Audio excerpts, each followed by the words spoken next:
Good day everyone, this is JJ with Merit Plumbing. Just wanted to show you a quick project we were working on today.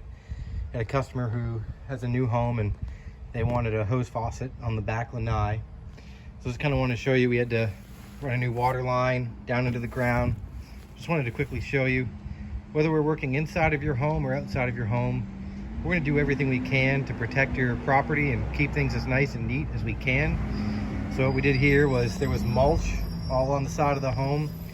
So we raked the mulch back, covered the mulch with plastic, and then put our dirt beside the ditch.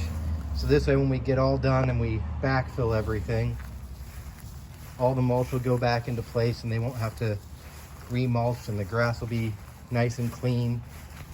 So we ran a water line down beside the home in the ground. And then we came up the wall and above their screen so we wouldn't damage the screen. And then came down inside the lanai. So now she has a nice hose faucet in the lanai for cleaning off the lanai. We strapped all our pipe nice and level and plumb so everything looks nice. So just want to give you a quick idea of what you can expect when you hire us to come out for your next project. Thanks.